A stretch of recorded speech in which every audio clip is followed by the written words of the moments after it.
Shalom. Mari bersama kita membuka Alkitab kembali di dalam satu Tawarik pasal yang keempat, ayat yang ke-9 dan ayat yang ke-10. Satu Tawarik pasal 4 ayat yang ke-9 dan ayat yang ke-10. Yabes lebih dimuliakan daripada saudara-saudaranya. Nama Yabes itu diberi ibunya kepadanya sebab katanya, aku telah melahirkan dia dengan kesakitan. Yabes berseru kepada Allah Israel katanya, kiranya engkau memberkati aku berlimpah-limpah dan memperluas daerahku. Dan kiranya tanganmu menyertai aku dan melindungi aku daripada malapetaka, sehingga kesakitan tidak menimpa aku. Dan Allah mengabulkan permintaannya itu. Nah, tentang Yabes di sini hanya 2 ayat, tetapi ini ayat-ayat yang sangat berkuasa dan sudah menjadi nyanyian di dalam gereja, lagu rohani yang luar biasa. Banyak pertentangan, ada yang setuju, ada yang tidak setuju. Ada yang terlalu rohani dan mengatakan ini sudah tidak relevan lagi dengan perjanjian baru.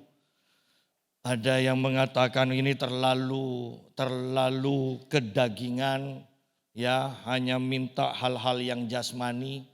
Tetapi yang saya mau katakan begini, ayat penutupnya mengatakan, dan Allah mengabulkan permintaannya.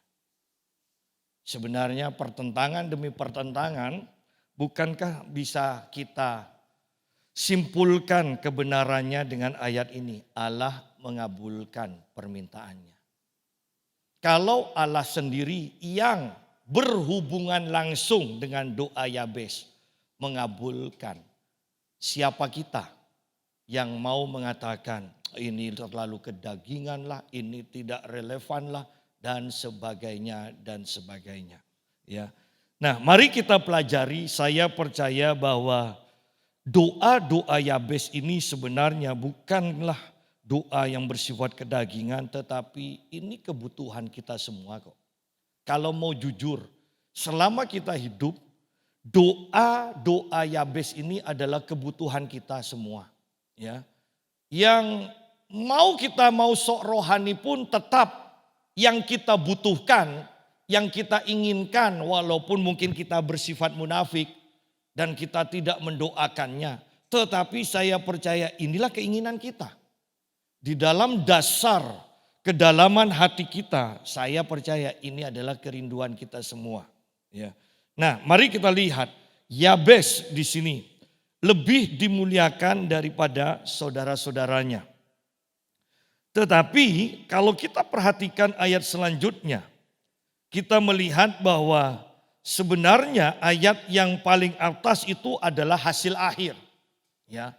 Pembukaannya sebenarnya ini, nama Yabes diberi ibunya kepadanya sebab katanya, aku telah melahirkan dia dengan kesakitan. Jadi arti Yabes itu adalah mendatangkan kesakitan. Anda bisa bayangkan seorang anak dari dia masih bayi,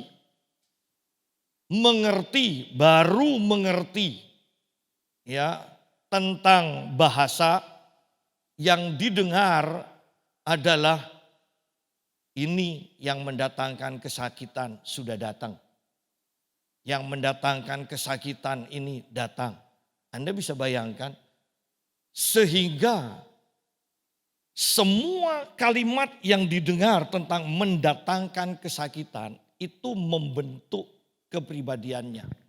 Ya.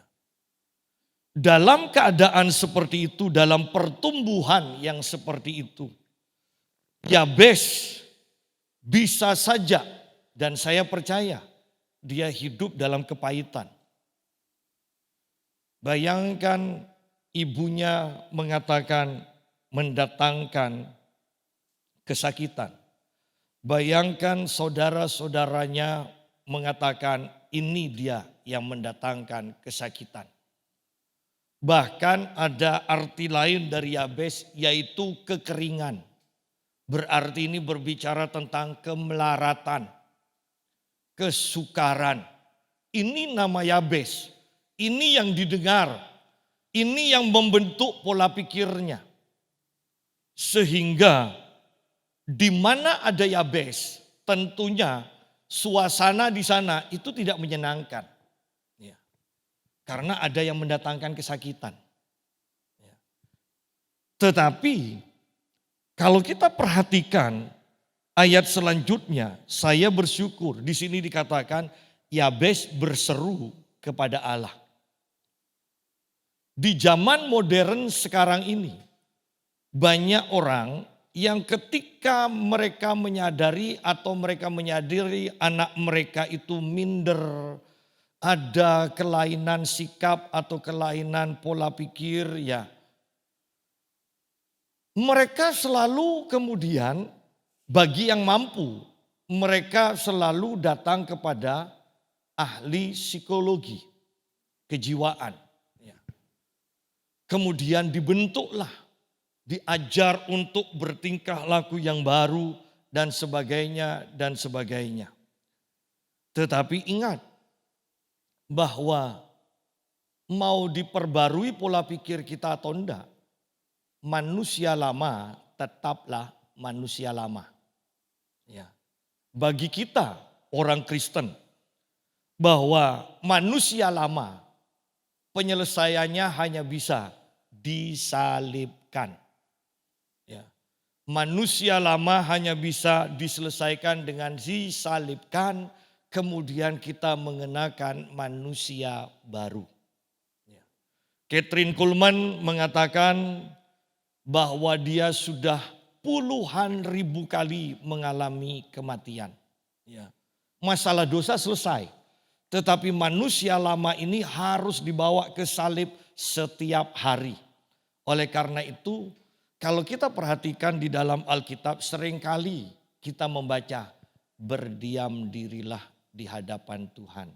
Berdiam dirilah di hadirat Tuhan. Sebenarnya apa? Itu sebenarnya berbicara tentang menyerahkan hidup kita kok.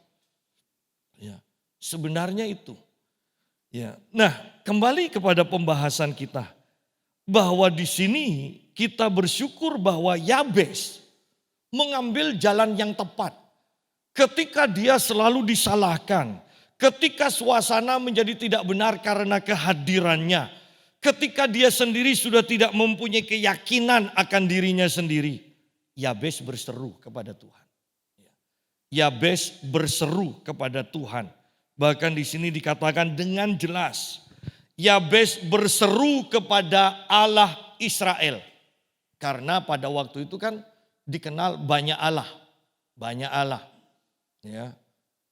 Allahnya orang Ammon, Allahnya orang Amori yang disebut Molok atau Miloks. Ya. Dan kalau kita mengikuti perkembangan sebenarnya kalau Allah orang Amori, Allah orang Ammon, itu berbicara tentang menyembah. Kalau datang kepada Allah mereka, maka orang-orang harus datang mempersembahkan anak mereka. Anda bisa bayangkan, saya tidak berbicara benar salahnya, tetapi kalau kita perhatikan, penyembahan kita, pengorbanan kita ini sebenarnya tidak sebanding dengan penyembahan dari orang-orang Ammon dan Amori ini. Loh, mereka mempersembahkan anak mereka loh, bayangkan ini. Kita hanya diminta mempersembahkan hidup kita, mempersembahkan uang kita, mempersembahkan waktu kita. Tetapi sukarnya luar biasa untuk kita lakukan. Ini mempersembahkan anak dan ini bukan hanya dibawa kemudian dipersembahkan, oh tidak. Ini orang tuanya atau imam harus memenggal kepalanya dari anak ini. Itu persembahan mereka. Dan sebenarnya juga dikatakan, apakah penyembahan seperti ini masih berlangsung sampai saat ini? Dan bagi orang yang bergerak di dalam pelepasan, sepakat bahwa penyembahan seperti ini sebenarnya masih berlangsung. Bahkan dilakukan oleh banyak orang Kristen. Bagaimana caranya? Dengan aborsi. Bahwa sadar tidak sadar, orang yang mengaborsi kandungannya, anaknya itu, mereka sebenarnya mempersembahkan anak mereka untuk dewa Molok sini. Jadi betapa luar biasanya akibat sebenarnya yang diterima oleh si ibu atau bahkan si ayah yang menyetujui. Karena ini sebenarnya bukan hanya untuk keselamatan, tetapi ini adalah penyembahan. Ya, kalau Anda mempelajari soal kelepasan, soal kutuk, Anda akan mempelajari sejarah bagaimana orang-orang yang mengusulkan aborsi ini sebenarnya adalah penyembah-penyembah setan. Ya. Nah, kita kembali kepada pembahasan kita. Yabes berseru kepada Allah yang benar, yaitu kepada Allah Israel. Ya. Katanya, kiranya engkau memberkati aku berlimpah-limpah. Dan ayat ini oleh banyak pendeta dikatakan ini terlalu bersifat kedagingan. Tetapi kalau kita perhatikan bagaimana dengan ayat Allah supaya Allah tidak mendatangkan kesakitan, supaya Allah menyembuhkan. Loh, ini kan satu paket. Kenapa kita mau mengatakan bahwa hidup berlimpah-limpah itu kedagingan, tetapi kita kalau sakit juga mau disembuhkan Tuhan? Kalau memang satu paket dan satu paket ini juga yang Allah kabulkan, tidak dijelaskan loh bahwa Allah mengabulkan soal perlindungan, kesembuhan, bebas dari malapetaka, tetapi Allah menolak permintaan Yabes tentang hidup berkelimpahan. Tidak. Bahwa mungkin kita mengatakan, Pak, tapi kan seharusnya kita berdoa menurut kehendak Tuhan. Bukan menurut kedagingan kita. Bukan untuk kesenangan kita.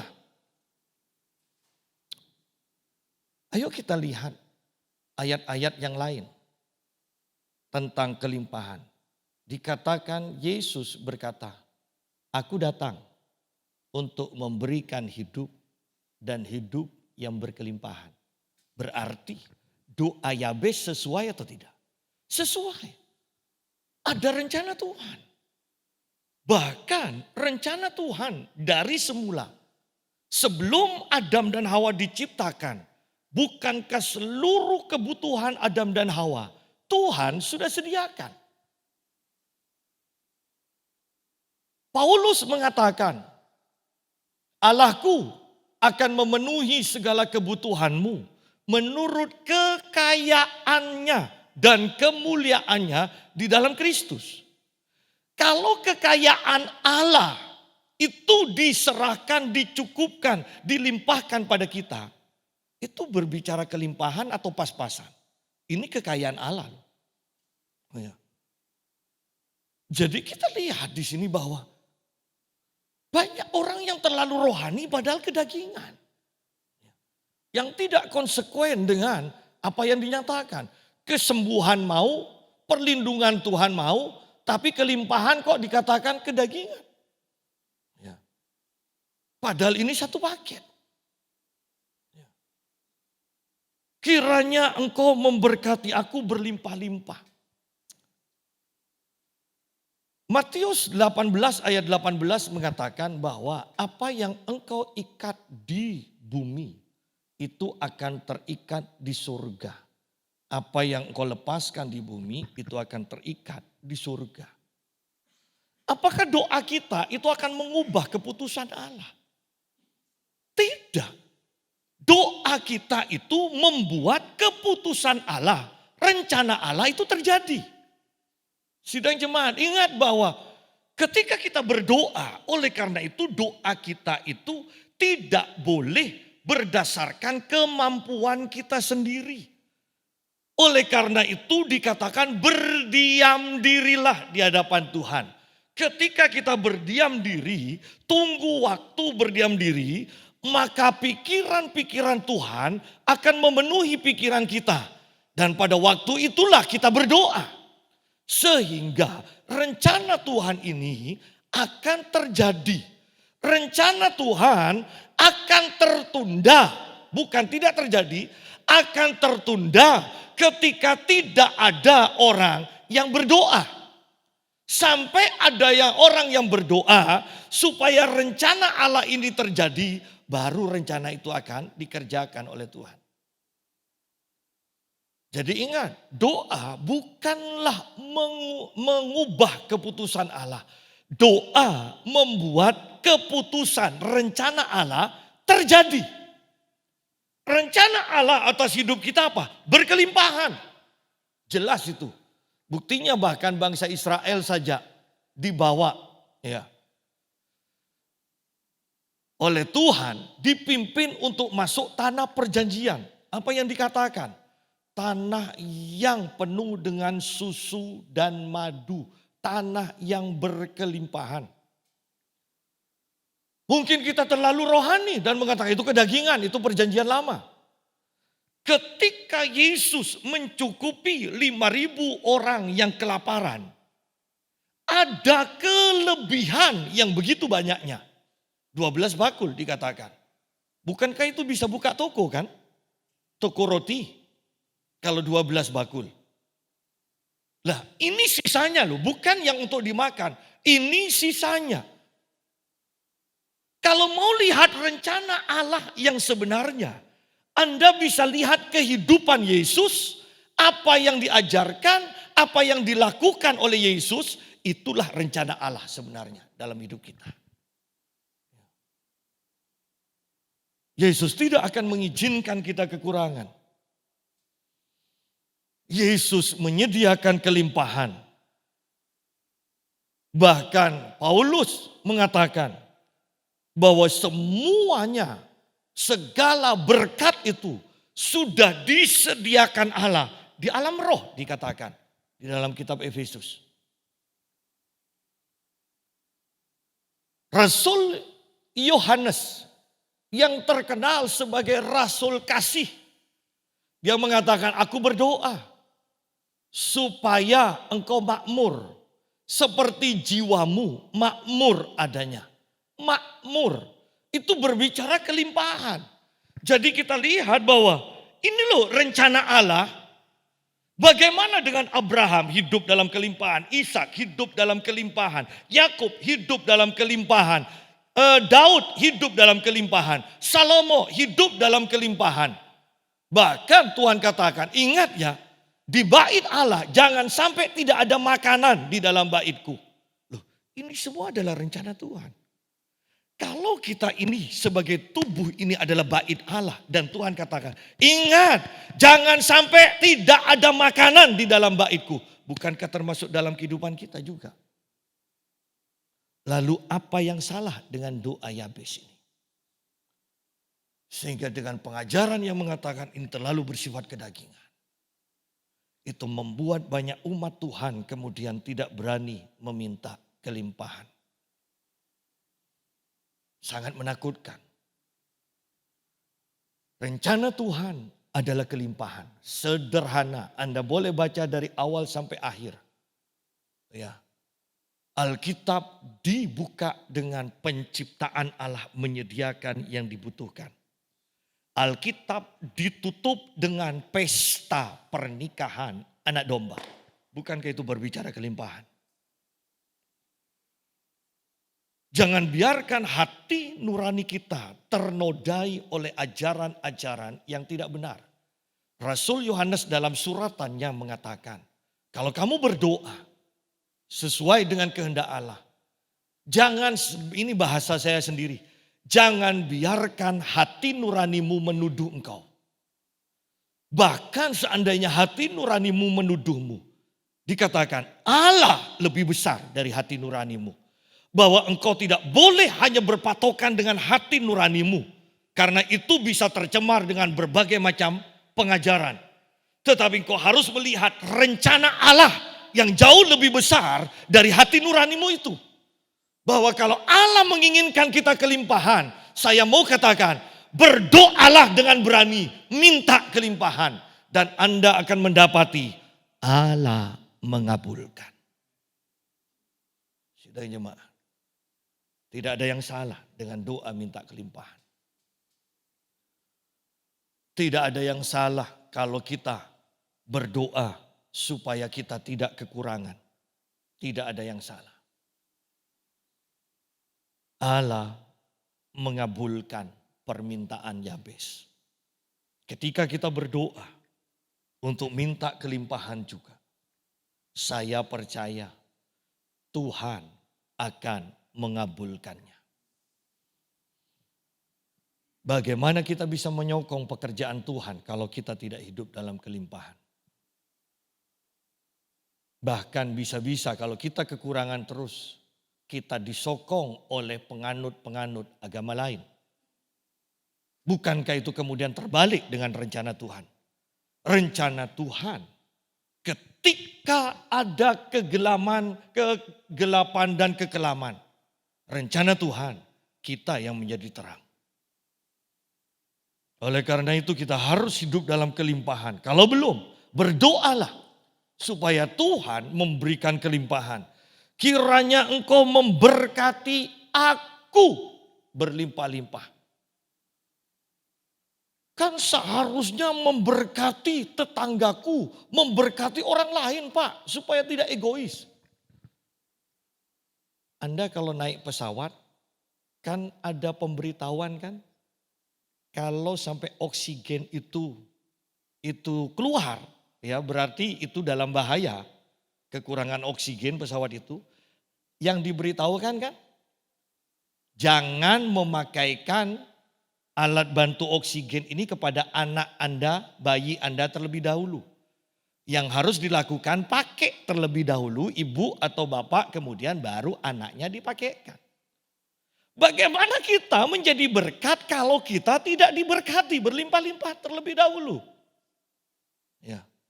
Lu orang dunia aja tahu kok mana yang utama. Ketika kita bersifat agamawi, ya, maka kita itu pikiran kita itu enggak beres loh. Tidak bisa mengutamakan yang utama. Orang-orang agamawi itu tidak pernah memikirkan Tuhan loh. Orang-orang agamawi itu hanya memikirkan aturan-aturan agama mereka. Yang penting agama mereka dijalankan. Oleh karena itu mari kembali di sini. Kiranya engkau memberkati. Yang pertama adalah aku diberkati. Baru kemudian setelah kita diberkati kita menjadi berkat bagi orang lain. Karena perhatikan di sini bahwa Tuhan hanya menjawab doa. Dan orang yang berdoa hanyalah orang yang beriman. Berarti bagaimana orang yang tidak beriman akan diberkati Tuhan? Mereka tidak berdoa. Ya melalui kita yang sudah diberkati Tuhan ini loh. Mereka akan menerima berkat dari kita yang sudah diberkati Tuhan. Bukankah sebenarnya rencana Tuhan itu sederhana, mudah dimengerti? Saya terpatok dengan ayat terakhir loh. Dan Allah mengabulkan permintaannya. Itu menghapuskan semua doktrin yang diajarkan. Bahwa ini sudah tidak sesuai dengan perjanjian baru. Allah mengabulkan doanya. Kalau kita menjadi umat perjanjian baru. Bahkan doa-doa kita ajak sering tidak dijawab dan kita begitu bangganya. Dengan mengajarkan Tuhan tidak menjawab doa. Saya mau katakan, saya pilih Allah perjanjian lama kalau seperti itu. Loh bukankah kita akan menjadi orang yang banyak menghabiskan waktu untuk berdoa yang sia-sia. Kan kalau berdoa itu ingin dijawab Tuhan kan? Kalau tidak dijawab untuk apa? Tidak usah doa dong. Ya. Bahkan Watchman Nee mengajarkan begini. Di dalam pertemuan doa dikatakan banyak jemaat tidak diajar. Sehingga dalam pertemuan doa itu banyak doa berbagai macam dipanjatkan. Watchman Nee katakan begini, seharusnya yang benar. Mereka diajarkan bagaimana berdoa dengan satu topik dan itu didoakan terus sampai ada kesaksian batin bahwa doa itu sudah dijawab Tuhan, baru beralih ke topik yang lain. Banyak orang Kristen hanya berdoa dengan berbagai topik, berganti-ganti topik tanpa pernah ada kesaksian batin bahwa doanya sudah dijawab oleh Tuhan. Ya. Jadi banyak hal bukan yang harus kita pelajari supaya kita sungguh-sungguh berjalan sesuai dengan kehendak Tuhan ini, rencana Tuhan. Kiranya Engkau memberkati aku berlimpah-limpah. Yesus mengajarkan setelah pujian kepada Allah Bapa, ya, Bapa di surga. Maka Yesus kemudian langsung beralih supaya orang yang berdoa minta supaya Tuhan Bapa memberikan makanan yang secukupnya. Itu makanan yang cukup loh, bukan kurang. Karena kalau Anda makan berkelebihan, Anda cepat mati. Iya kan? Kan ini makanan. Tidak berbicara tentang harta, ini makanan. Ya. Bukan kekurangan, kalau kekurangan Anda tidak bisa bekerja kalau makan kurang. Kalau kelebihan Anda akan nimbun penyakit. Makanya kalau soal makan cukup. Ya, cukup. Dan Tuhan katakan itu setiap hari. Setiap hari Tuhan akan cukupkan kita. Rencana Tuhan adalah Tuhan akan cukupkan kita. Supaya rencana Tuhan ini terjadi, kita harus berdoa sesuai dengan rencana Tuhan. Minta makanan yang secukupnya karena itu sudah ada dalam rencanaku untuk memberikan makanan kepadamu yang secukupnya. Karena apabila anak burung gagak saja dipelihara oleh Tuhan, bagaimana mungkin anak Tuhan tidak dipelihara oleh Tuhan? Kemudian lanjut di sini. Dan memperluas daerahku. Apakah ini terlalu kedagingan? Oh tidak. Karena Tuhan berjanji kepada bangsa Israel, setiap tanah yang engkau injak, aku berikan kepadamu. Bukankah Yabes berdoa sesuai dengan rencana Allah? Rencana Allah, setiap tempat yang diinjak oleh umatnya, itu Tuhan akan berikan kepada umatnya. Sehingga Yabes berdoa sesuai dengan rencana Allah ini bagi umatnya. Perluas daerahku, perluas.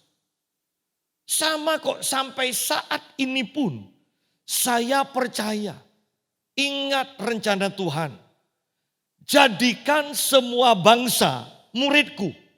Bukankah semakin banyak bangsa atau semakin banyak orang percaya kepada Tuhan, daerah kekuasaan Tuhan di muka bumi ini semakin luas. Ya kan? Loh, kalau kita punya satu rumah, maka kekuasaan kita secara penuh hanya satu rumah. Kalau rumah kita bertambah, bukankah kekuasaan kita bertambah atas satu daerah? Ya. Terus seperti itu. Nah, apakah ada yang salah dengan permintaan Yabes? Tidak. Dia meminta Tuhan perluas daerahku, perluas pengaruhku, perluas otoritasku. Untuk apa Tuhan menambahi Daud dengan pengurapan? Ingat loh, Daud diurapi beberapa kali. Pengurapan pertama diberikan oleh Samuel yang tujuan secara umum sebenarnya Daud menjadi seorang raja. Tetapi ternyata perlu proses. Daud tidak ujuk-ujuk diurapi pertama kali langsung menjadi raja. Tetapi ingat, ini adalah pengurapan yang pertama, tetapi ini juga rencana Allah yang penuh atas Daud menjadi raja. Dalam perjalanannya, Daud berjalan dengan pengurapan itu berperang, merintis, menjadi pemenang, menjadi tentara yang panglima yang tidak terkalahkan. Kemudian orang-orang Yehuda datang mengurapi Daud menjadi raja atas suku Yehuda. Dalam perjalanan selanjutnya, seluruh bangsa Israel datang untuk mengurapi Daud menjadi raja atas seluruh Israel. Lihat, bukankah pengurapan pun diberikan oleh Allah? Tujuannya untuk memperluas daerah kita, memperluas pengaruh kita, memperluas otoritas kita. Pengurapan diberikan Tuhan bukan supaya kita semakin merinding ketika berdoa. Bukan. Pengurapan diberikan Tuhan, perhatikan ketika engkau semakin diurapi, pengurapan di dalam hidup kita bertambah, maka otoritas kita akan bertambah. Maka pendapatan kita akan bertambah, maka usaha kita akan bertambah, maka pengaruh kita akan bertambah. Itu bukti bahwa pengurapan dalam hidup kita semakin bertambah. Ya. Dan yang terpenting adalah ketika kita berbicara, maka firman ini akan menembus hati dari pendengarnya. Ketika kita tidak hidup dalam pengurapan, maka firman yang kita terima itu akan diterima dengan logika kita dan akan disampaikan, diterima oleh orang lain dengan logika juga. Sehingga tidak akan ada perubahan hidup. Pengurapan membuat firman itu hidup dan pengurapan ini akan membawa firman kepada hati dari yang mendengar. Sehingga murid Tuhan akan bertambah dan dengan demikian otoritas wilayah kekuasaan surga di bumi akan bertambah juga. Jadi luar biasa, bukan bahwa inilah doa Yabes. Apa yang salah? Masa kita mau berdoa, Tuhan persempit tokoku, persempit ya rumahku. Loh. Kan otomatis kan kalau kita tidak minta diperluas, ya sudah dipersempit aja. Katanya tidak ada daerah abu-abu. Yang jelas dong. Ya. Kiranya engkau memberkati aku berlimpah-limpah dan memperluas daerahku. Saya katakan jangan takut meminta kepada Tuhan. Bahkan rencana, kalau boleh saya katakan, rencana Tuhan bagi kita adalah supaya kita meminta apa yang bisa kita minta. Daripada tidak ada yang diminta kemudian tidak berdoa. Sudah, yang penting doa, minta aja kata Tuhan. Ya. Kalau memang permintaan kita membuat kita bisa berdoa datang kepada Tuhan, saya percaya Tuhan lebih senang kepada kita yang banyak permintaan daripada yang tidak punya permintaan tapi tidak pernah berdoa.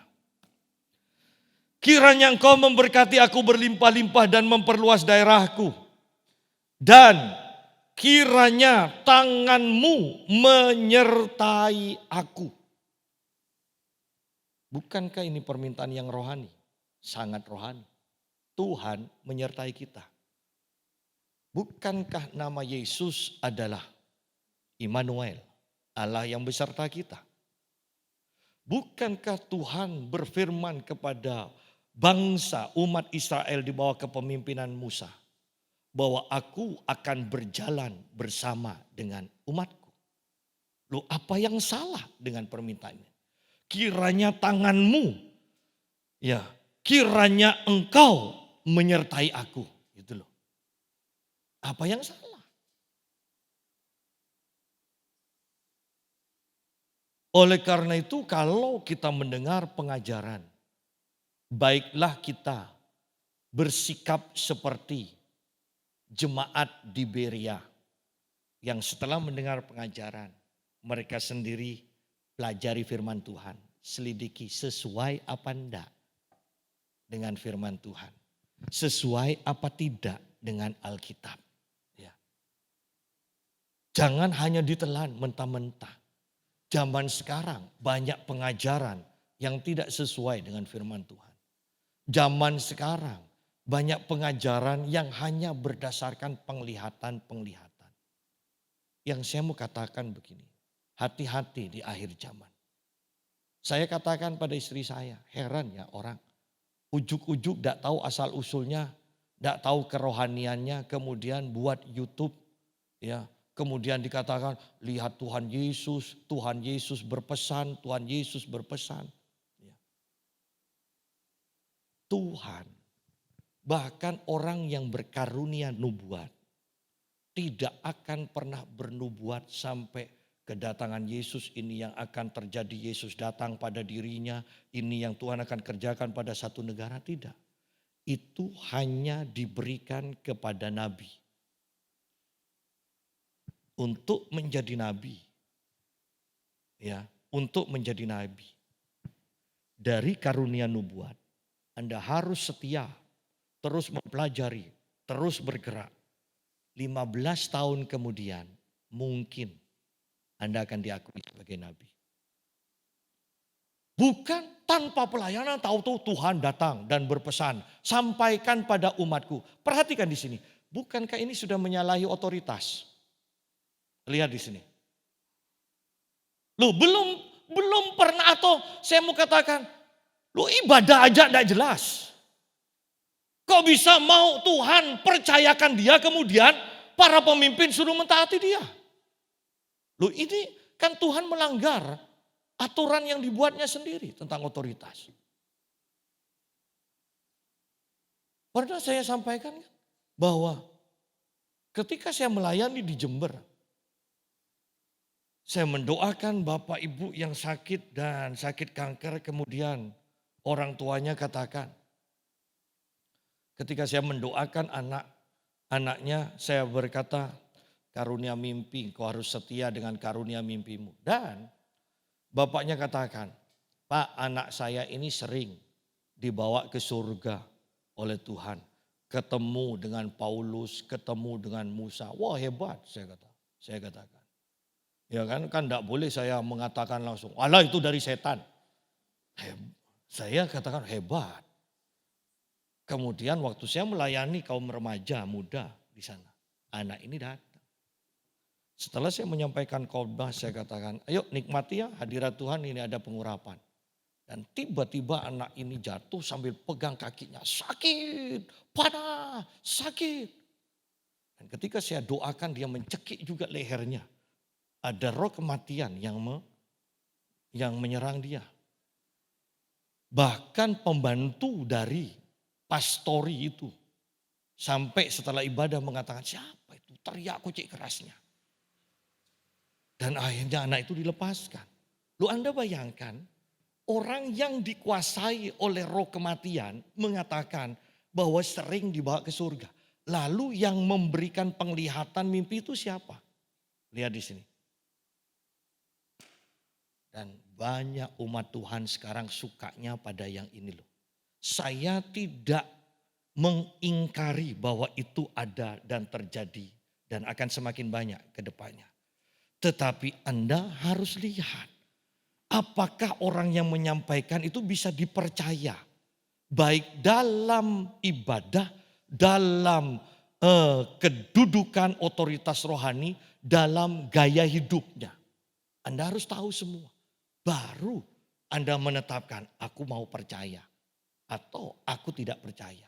Kita yang bisa membedakan. Ya. Jadi hati-hati di sini. Ya. Hati-hati. Jadi di sini doa yang ketiga dari Yabes. Kiranya Tuhan menyertai aku. Saya tekankan, tidak ada yang salah dengan doa ini. Meminta penyertaan Tuhan kok. Bahkan ketika kita doa, ketika kita makan, kita berdoa. Loh, kalau doa tidak disertai Tuhan, bisa-bisa bukan sendoknya yang masuk ke mulut, kalau garpunya yang masuk ke mulut. Loh, kalau bakso kita mau makan itu lepas dari gigi kita langsung masuk ke sini. Kalau bukan penyertaan Tuhan, loh jangan anggap enteng. Bahwa dalam hal terkecil pun kita butuh penyertaan Tuhan. Kalau keselak mati Anda loh. Ya. Oleh karena itu penyertaan Tuhan. Apalagi untuk berperang. Apalagi untuk perjalanan.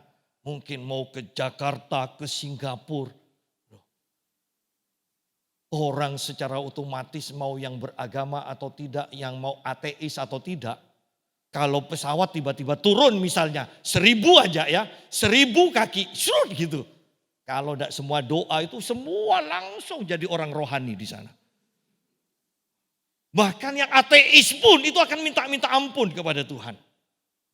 Itu sudah dari kedalaman hatinya keluar. Oleh karena itu saya mau katakan kembali, tidak ada yang salah minta penyertaan Tuhan. Tuhan beserta, Tuhan melindungi. Tidak ada yang salah. Ya. Jadi jangan takut untuk meniru doa Yabes. Kalau mau saya sederhanakan, jangan takut meniru doa yang dikabulkan. Ya kan? Takutlah meniru orang-orang yang berdoa tidak pernah dikabulkan. Ya. Doa tidak dikabulkan itu bukan menandakan mereka dewasa rohani loh. Doa tidak dikabulkan itu menandakan mereka tidak beriman. Kan kalau kita minta misalnya, iman kan tidak bisa dipaksa kan. Biasanya megang uang 20.000 kemudian saya beriman bahwa Tuhan akan memberkati saya 100 juta. Kemana otak? Ya, tidak bisa. Anda harus beriman dulu ke 100.000. Loh, Tuhan jawab. Kalau yang 100.000 aja tidak dijawab, saya yakin Anda tidak punya iman untuk 100 juta.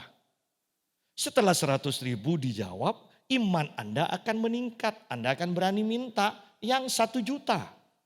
Setelah 1 juta dijawab lagi, iman Anda akan meningkat.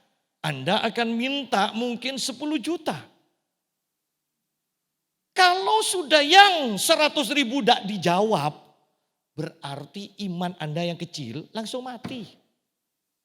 Ambruk istilahnya. Ya. Jadi saya tekankan kembali, tidak perlu terlalu rohani. Yang penting doa kita dijawab Tuhan. Daripada Anda mempunyai banyak pengajaran tapi ujung-ujungnya ditutup, doa tidak dijawab. Untuk apa? Ya. Dan melindungi aku. Tuhan menyertai dan melindungi aku, dikatakan. Melindungi daripada malapetaka. Bukankah sekarang banyak malapetaka? Banjir sekarang yang lagi heboh, ya kan? Orang-orang punya anak sakit takut dikasih obat sirup. Takut gagal ginjal. Kalau memang dari obat mulai dulu sudah. Ya. Padahal yang lebih masuk akal dikatakan. Itu kemungkinan besar akibat penyakit COVID yang terus mengendap di dalam dirinya. Itu yang paling masuk akal, yang bisa diterima. Saya ditelepon oleh beberapa hamba Tuhan dan pertanyaannya, tidak banjir. Saya hanya katakan belum. Ya kan?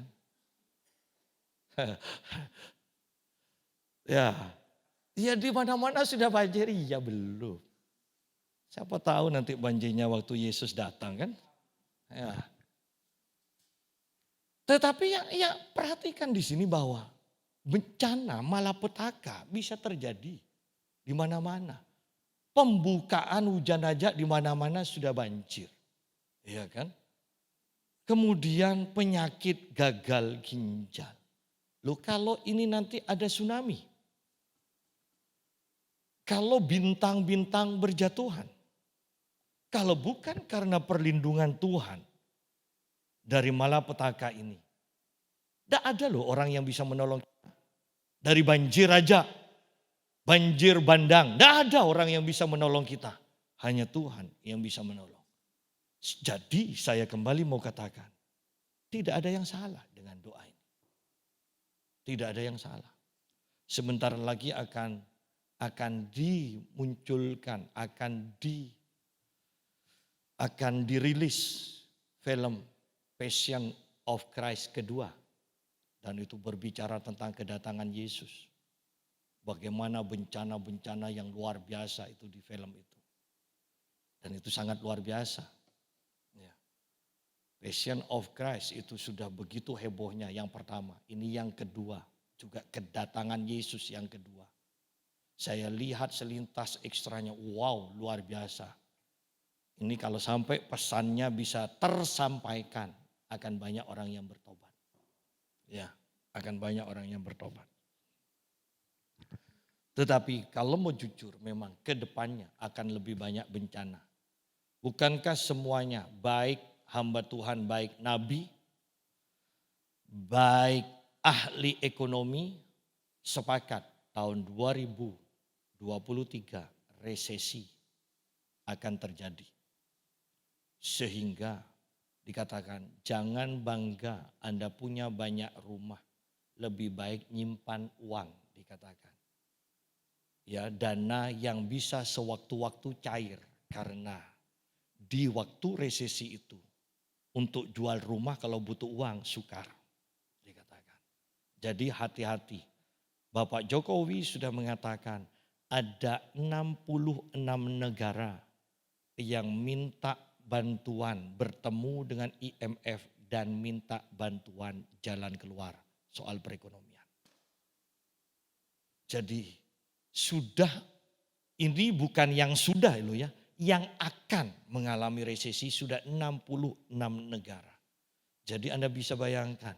Dan dikatakan Indonesia masih aman. Loh iya aman. Tapi kalau sekelilingnya sudah ada aman, perputarannya kan juga ada juga kan. Nah dalam keadaan seperti itu, ini loh.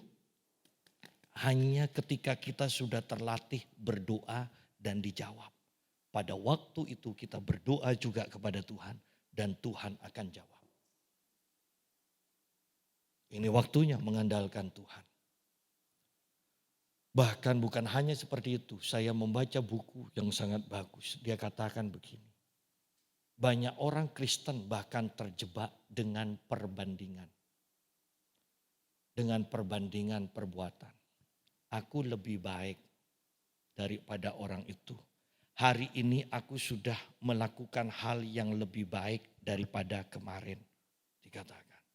Bahkan orang-orang yang sudah kepahitan dengan orang Kristen, percuma ke gereja, lebih baik tidak ke gereja. Toh yang tidak ke gereja lebih baik daripada yang ke gereja. Tetapi dikatakan dalam buku itu penilaian dari Tuhan. Bukan soal seberapa baiknya kita. Tetapi soal sumber dari kekuatan itu untuk melakukan kebaikan itu. Sumbernya dari mana? Kalau sumbernya dari kekuatan kita sendiri. Akan seperti di Korintus yang mengatakan. Semuanya akan habis dibakar api. Sia-sia. Sumber kita dari Tuhan. Oleh karena itu pembukaan tadi saya katakan. Manusia lama harus mati. Ganti dengan manusia baru. Alkitab katakan apa yang kami kerjakan Tuhan yang melakukannya. Bahwa kalau sumbernya Tuhan, sumbernya Roh Kudus, apa yang kita lakukan, kebenaran, kebaikan itu ada nilainya di hadapan Tuhan. Tetapi kalau sumbernya itu adalah kekuatan kita sendiri, kita tidak usah bilang dari setan. Dari kita sendiri, manusia lama kita yang melakukan kebaikan, sama sekali tidak ada nilainya di hadapan Tuhan. Anda harus mengerti kebenaran dasar ini. Saya katakan ini kebenaran dasar. Ya. Sehingga kesakitan, malapetaka dan kesakitan tidak menimpa aku.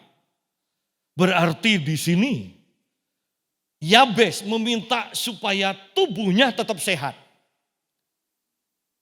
Bagi yang sakit, minta supaya disembuhkan oleh Tuhan.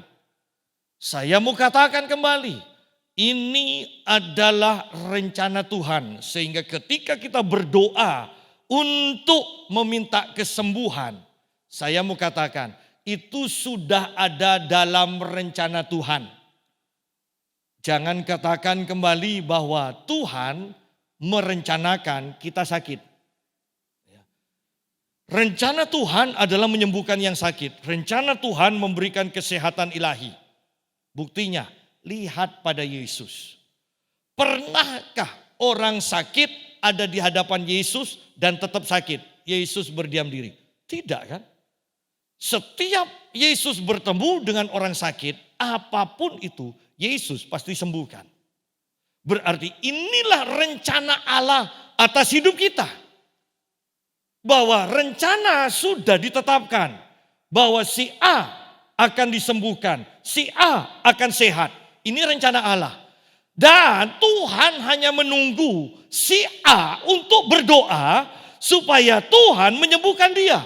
Maka ketika si A berdoa, rencana Allah ini diterima oleh dia. Sudah jemaat, mengertilah hal dasar ini. Jangan takut untuk minta disembuhkan Tuhan. Mustahil tapi Pak, makanya saya katakan dari awal kehidupan kekristenan kita, iman kita harus dilatih. Supaya ini loh, kalau ketemu dengan penyakit yang akut, penyakit yang mungkin mustahil disembuhkan, iman Anda sudah kuat untuk minta yang mustahil ini loh. Ya. Jangan tunggu sampai parah baru ibadah. Tidak nutut. Kejar-kejaran pertumbuhan iman dengan malaikat maut yang menjemput. Tidak nutut. Lebih cepat malaikat mautnya. Oleh karena itu sebelum ada hal-hal yang malapetaka, sakit penyakit yang parah, iman kita harus kita sudah latih. Sehingga bahkan kita mengenal Tuhan. Ketika mengenal Tuhan, tahu ini loh rencana Tuhan atas hidup kita. Yaitu menyembuhkan kita dari sakit. Memberikan kesehatan kepada kita. Oleh karena itu kita berani berdoa dengan iman. Supaya rencana Tuhan digenapi atas hidup kita. Sembuh dari sakit. Dan Allah mengabulkan permintaannya. Allah mengabulkan permintaannya. Saya tutup dengan kalimat saya kembali. Kalau ada yang memberi contoh doa yang dikabulkan. Kenapa kita tidak mau mencontohnya? Mengapa mau mengikuti ajaran? Di mana orang yang mengajarkan doanya, kalau boleh saya katakan, jarang dikabulkan. Tidak usah terlalu rohani, pilihan sudah jelas. Begitu mudahnya, ikut orang yang doanya dikabulkan atau ikut orang yang doanya jarang dikabulkan. Pilihan ada pada kita, Tuhan memberkati. Mari kita berdoa.